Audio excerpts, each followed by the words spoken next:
Hola chicos, Historia del Arte y de la Cultura, el 110. Una escuela muy afamada. Veremos al final que hay quien tiene otra idea sobre esta escuela. Pero bueno, de momento vamos a dar los conocimientos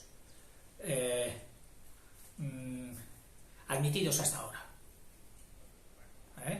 Podríamos llamarlos institucionales, por así decirlo de alguna manera. No sé si te he dicho ya de qué se trata. Se trata de la Escuela de Traductores de Toledo.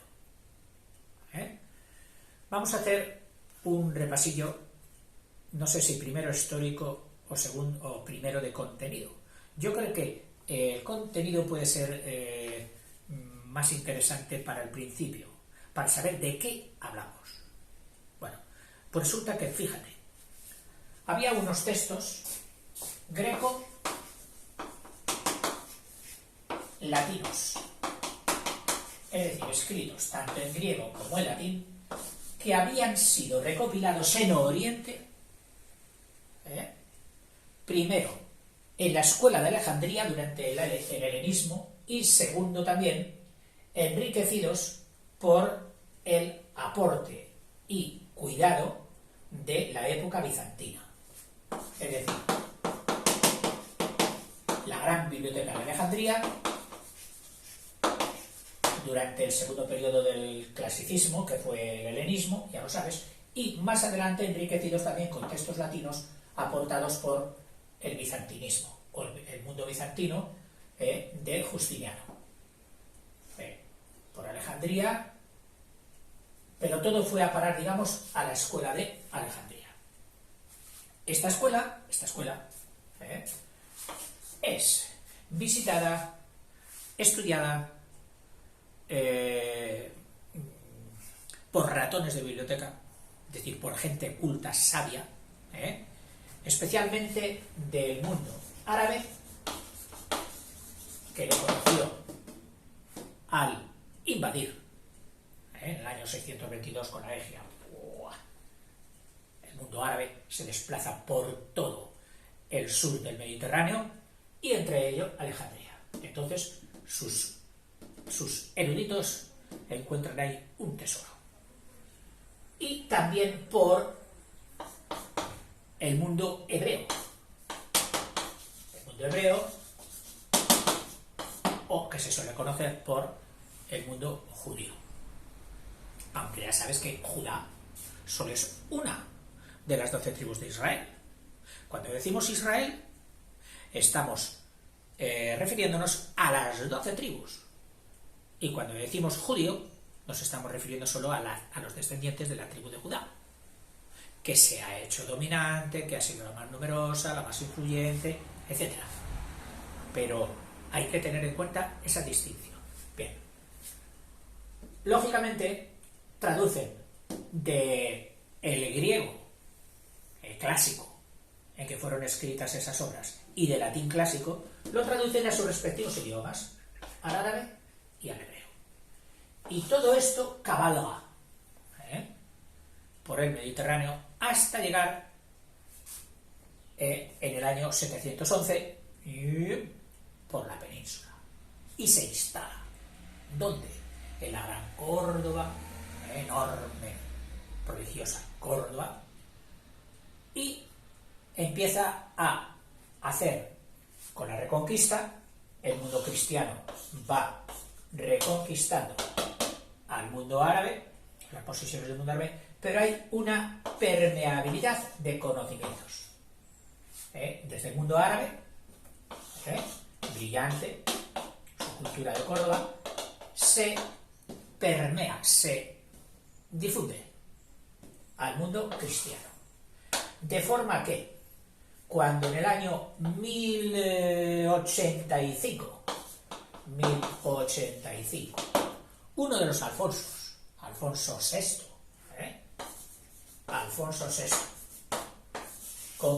les conquista Toledo, al rey Taifa de Toledo, lógicamente, pues en ese mismo año ya uno de los llegados con Alfonso VI, un tal Raimundo, el arzobispo Raimundo, venido de más allá de los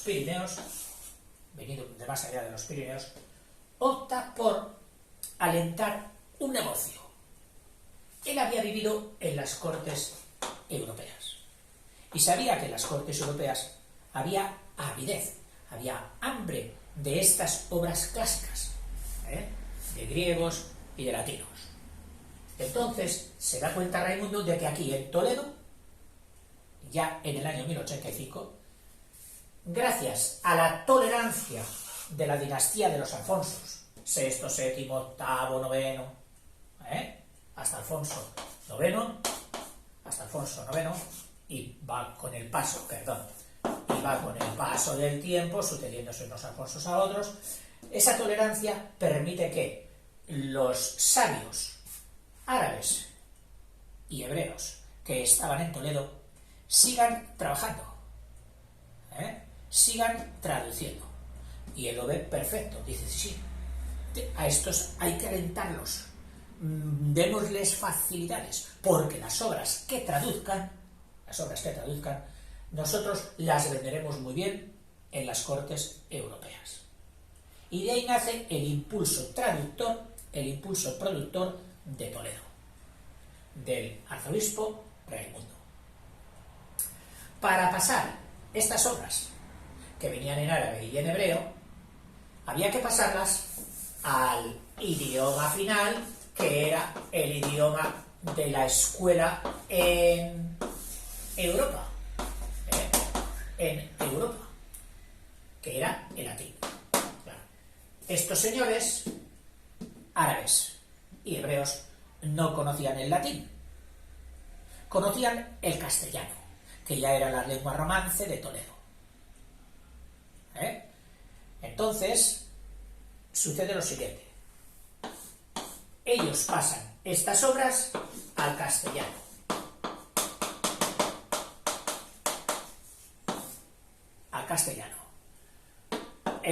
Ayudados por gente que entendiera ambas lenguas.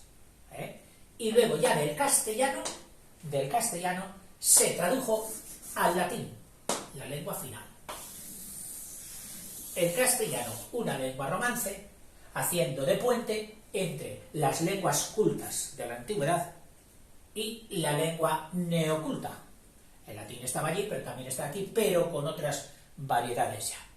Con un latín más avezado a las tareas escolares, que no era ya el latín clásico, que era muy difícil porque tenía una estructura sintáctica muy perfecta que muchos han tenido que estudiar. Yo un poquito, pero otros han tenido que estudiar mucho. Y este fue el recorrido. Este fue el objeto de la Escuela de Traductores de Toledo. Todo esto fue lo que se hizo. Las obras grecolatinas, que recabaron en las bibliotecas de Alejandría y en el mundo bizantino, son trasladadas por estudiosos eruditos árabes y hebreos que van a parar a Toledo. Y ahí en Toledo les dice el abad Raimundo, el arzobispo Raimundo, esto lo codician mucho en Europa. ¿Me lo podéis pasar al latín? Pero al latín que se estudia hoy en las universidades, en las escuelas europeas y que se entiende en la corte. El latín que había venido de los monasterios y de las escuelas catedralicias. De alguna manera, este impulso de la Escuela de Traductores de Toledo surge o es como una transformación de la escuela catedralicia de Toledo. O sea, imitando a las escuelas catedralicias de otra parte de España. Entonces les proponen, dicen, no, mira, vosotros me lo vais a pasar al castellano. Y luego otras personas del castellano lo pasarán al latín. Aquí vamos a dar algunos nombres. Los Alfonsos, este fenómeno de la Escuela de Traductores de Toledo no fue un caso aislado, casi nunca lo son, no son casos, sino que tienen acompañantes que luego, por batallas históricos, no han resultado tan famosos. que fueron los studi, que así se llamó a las primeras universidades o embriones de universidad, pero ya distintas de las escuelas catedralicias, ya no eran lo mismo, o lo que es el igual, no eran lo mismo que las escuelas catedralicias. ¿Y dónde las hicieron los reyes, la saga de los Alfonsos? Pues los hicieron especialmente en Palencia y en Salamanca. En Palencia y en Salamanca. Que dieron lugar a que el mundo de la cultura, los profesionales de la cultura, los maestros, ya no fueran clérigos, ya no fueran los clérigos de hacía unos décadas o 100 años, ya no fueran los clérigos, sino que fueran laicos.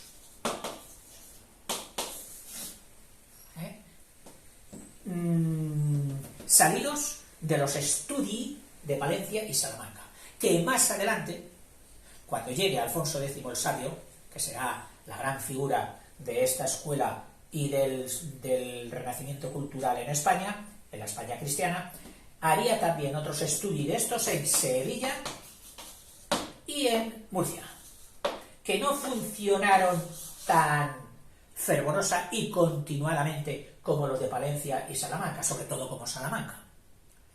Pero durante 30 años del siglo XIII, desde 1250 al 1284, en vida de Alfonso X el Sabio, tuvieron mucha actividad los estudii de Sevilla y de Murcia. Continúo. Por poner un ejemplo, ya al principio con el arzobispo Raimundo, pues fíjate, Aristóteles, por poner un ejemplo, Aristóteles, las obras de Aristóteles, que llegaron a España traducidas en árabe,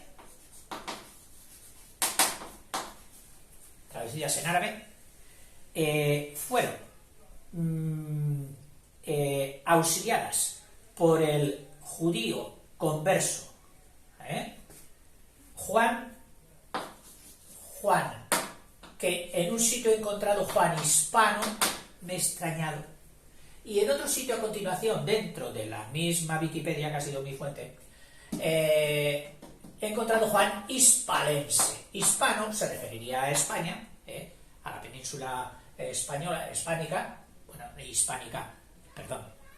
contando con España y Portugal, a la Hispania romana, mientras que Hispalis era Sevilla, es decir, este era un patronímico un poco raro en aquel tiempo, cosa que hispalense sí, porque se solía añadir el nombre o el patronímico o el gentilicio de la ciudad, más que de una provincia romana entera como era la Hispania. O sea que para mí tiene más sentido decir que fue Juan hispalense, el gran ayudante de los traductores de Toledo árabes y hebreos para pasarlo al castellano, mediante Juan hispalense. Y más adelante, una vez que lo tuvo en castellano, el famoso Gundisalvo, uno de los primeros nombres que destacó en esto, lo tradujo al latín, producto final, para vender. ¿Qué más hubieran querido ellos que tener una imprenta para no vender un tomo, sino muchos tomos de esas obras? Este es un ejemplo de un caso concreto.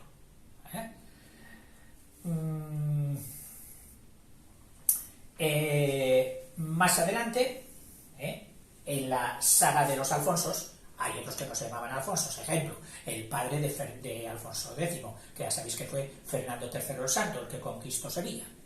Bueno, pues durante Fernando III el Santo también alentaba todas estas obras de cultura. En Toledo se escribió el libro de los 12 sabios. Es decir, durante Fernando III el Santo, el padre de Alfonso X, se escribió en Toledo el libro de los 12 sabios.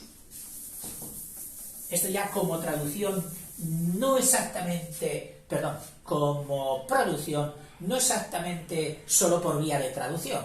Pone esto, traduzco y pone esto otro. No, no, sino que fue ya un trabajo de compendio, una suma del saber, una suma, semejante a las etimologías de San Ildefonso, la época mozárabe, etc. Y otras sumas de saber de la Roma clásica, que también hemos estudiado. Bueno, pues se escribió en Toledo el libro de los 12 sabios. Libro, habría que ponerlo con mayúscula, libro de los 12 sabios, que es un compendio de todo el saber hasta entonces, claro, entre comillas eso del todo, pero con un carito, con un talante orientalizado, es decir, bajo un prisma venido de Oriente, por la influencia de las obras que habían ido llegando aquí. Es de tener en cuenta que este movimiento, impulsado y favorecido por los reyes de Castilla y León, no reparaba en prendas para adquirir textos recogidos de todo el mundo conocido. Los pagaban y los llevaban allí, en la lengua que estuvieran. Y esta escuela, o este foco, esta luz de Toledo, también hizo venir a eruditos del resto de Europa, de Italia, de Alemania. Vinieron también, no solo del mundo árabe y hebreo, sino también del mundo cristiano, a colaborar y a trabajar con ellos. Era un honor y una suerte el poder trabajar con gente tan preparada. Ya en época de Alfonso X, que es el mayor impulsor de esta faena, de esta misión, escribe la Crónica General de España, que eso ya no era una traducción. O sea, te estoy diciendo prácticamente que lo que empezó siendo una traducción, digamos, técnica, siguió siendo luego comentada, es decir, produciendo unos comentarios que ya suponían una nueva obra. Ya no era solo tal obra de Aristóteles, sino Aristóteles comentado, que eso tiene ya otro cariz y otro valor. Y en otros planes de otras materias se escribió con Alfonso X Rosario la Crónica General de España, que es así, se escribió en castellano.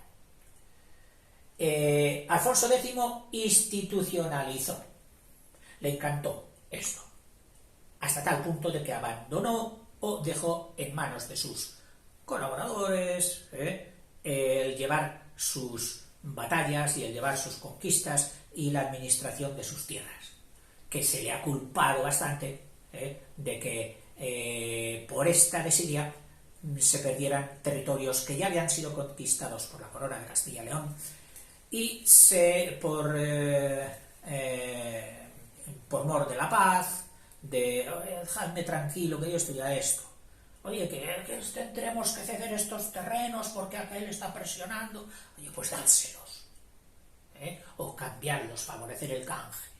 Y se dieron territorios, en concreto en el sur de Portugal, del Portugal actual, que ya habían sido conquistados por la corona de Castilla y León, se le concedieron a Portugal.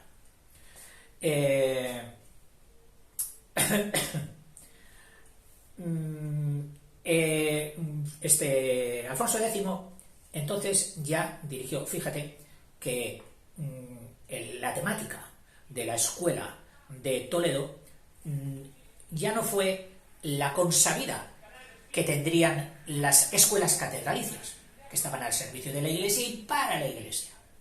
Aquí el conocimiento ya se laicizó, por así decirlo. Se hizo laico. Recuperó el talante laico de las obras griegas y latinas, clásico. Y atendió principalmente a estas tres materias: a la materia de la astronomía, a la de la medicina y a la científica, metiendo por científica muchísimas, la alquimia, etcétera, etcétera. O sea, conocimientos no religiosos. hemos dicho que hizo los estudios de Sevilla y de Murcia, que funcionaron muy bien en su vida. Todo esto, pues fíjate, hizo de una lengua romance, la lengua romance que se dio en el centro-norte de España, hizo una lengua viva, una lengua muy culta, que al ser utilizada para traspasar conocimientos, los mejores y más profundos conocimientos que había en esa época, a otra lengua de consumo que fue el latín, el castellano quedó enriquecido con una cantidad de vocabulario que anexionaba de todas las traducciones. Es decir, palabras que nunca se habían hablado en el castellano coloquial, pero que a partir de estas traducciones se incorporaron también al castellano, en todos los aspectos y en todas las materias, científicas, astronómicas, legales, de jurisprudencia, etcétera, etcétera. O sea, esto dejó al castellano elevado sobre el resto de las lenguas romances, y de ahí fue que tuviera luego una expansión tan impresionante, no solo ya por mor de las conquistas y el descubrimiento de América, sino como lengua preferida y lengua de moda en todas las cortes europeas. Le debe mucho el castellano como lengua a los trabajos de la Escuela de Toledo. En fin, yo creo que hasta aquí lo que he recogido de Wikipedia, y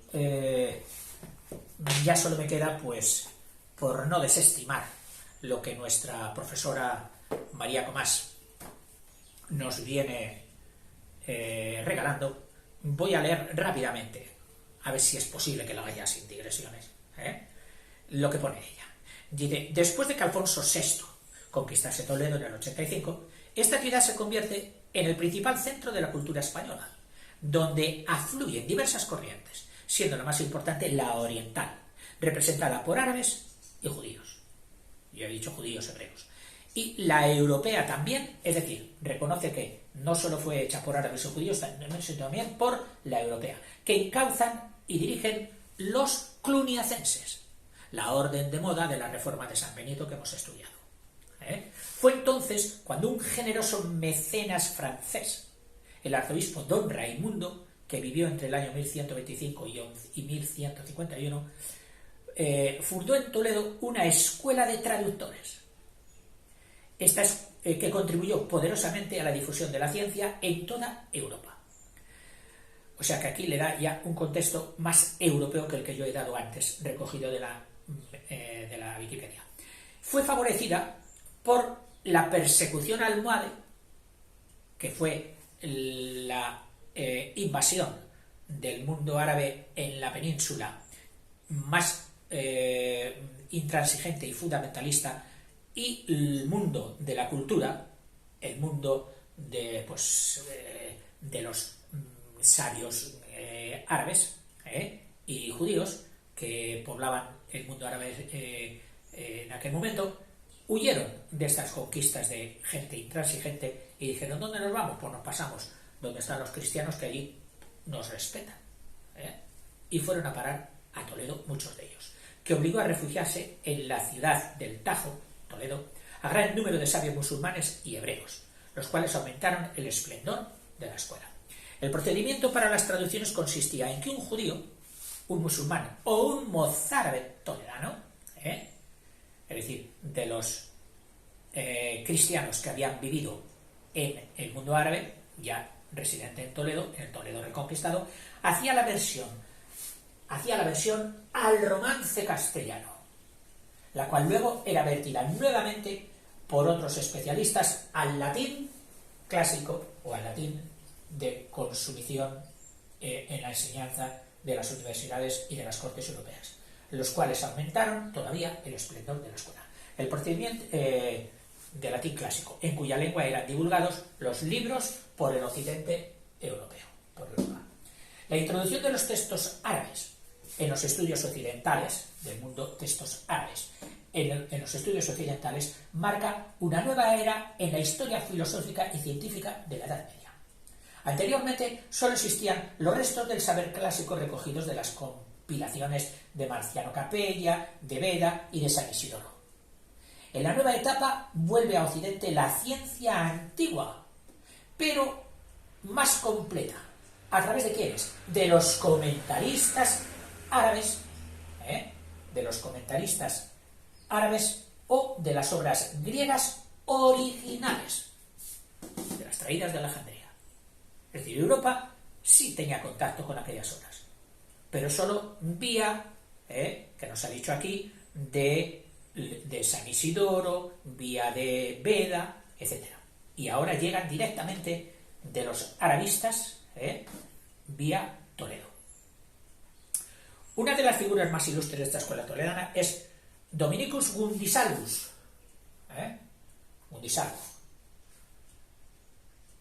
arcediano de Segovia. Más ilustres de la escuela, con los cristianos,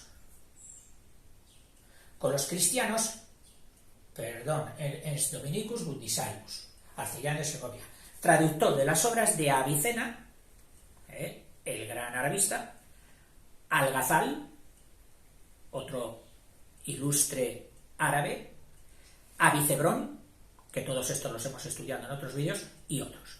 Con los cristianos colaboraron judíos, como el rabino Abraham ben Ezra, que era astrólogo y que colaboró en la traducción de algunas obras, y además vertió él solo,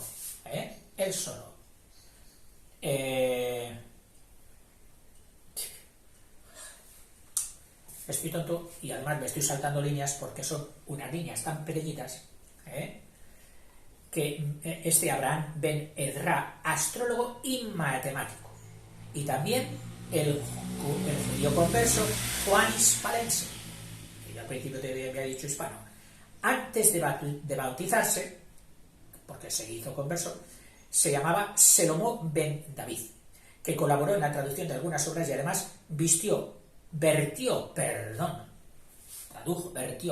él solo en latín obras de Hipócrates, Ptolomeo, David ben Qurra, Masá, Alá, Azarquiel y Abulcasis, todos escritores árabes.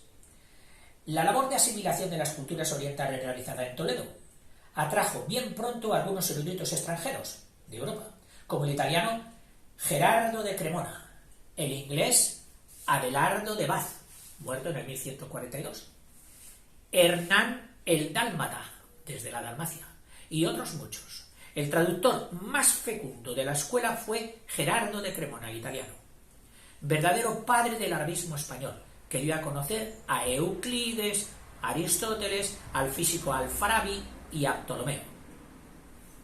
También a David ben Qurra, Galeno, Hipócrates, Serapio el Joven, Averroes, etc., habiendo traducido más de 80 obras en los últimos 20 años de su vida. Estamos hablando de Gerardo de Cremona, venido de Italia. Todos estos hombres se hallaban unidos por un mismo afán. Su religión era la cultura, y trabajaban en un mismo empeño bajo la dirección del culto don Raimundo, el primer fundador, que era quien sugería muchas de las traducciones. Gracias a estos beneméritos obreros de la ciencia, el siglo XIII pudo conocer el pensamiento de la antigüedad y preparar el primer renacimiento científico de Europa. Bueno, luego viene la crítica con la rebaja, y hay quien opina que esta institución, esta medalla de Escuela de Traductores de Toledo, no fue tal. Es decir, no tuvo tal entidad única, tal unidad temática y de intención humana, sino que fue mucho más deshilachada. Que sí, hubo movimiento traductor, pero fueron más a título personal que a título institucional. Y que este cariz de institución se le ha dado luego en estudios históricos mucho más posteriores. sea, el emblema o la expresión Escuela de Traductores de Toledo, por lo visto, fue ya del siglo XIX o así. El mismo Menéndez Pelayo, y de él no se puede dudar que tuviera un afán de reivindicar la cultura y la ciencia española, pone en duda que la Escuela de Traductores de Toledo hubiera tenido esa magnificencia en las épocas en que tradicionalmente se le asignan. Uno de los motivos que más les induce a sus detractores a esto es que cuando se han ido descubriendo las fechas de vida y las fechas en que estaban activos estos señores, estos nombres propios que hemos dado aquí, no corresponden, no intersectan. Es decir, cuando se dice que colaboró con este, ¿qué va, hombre, si este ya se había muerto cuando este estuvo por aquí? O sea, imposible. Bueno, chicos, en honor a la verdad, y mal que nos duela, que sea la verdad, que se investigue y que se llegue a ella. Y hasta aquí. Te dejo en manos de Internet y de las consultas para que puedas seguir ampliando. Hasta luego.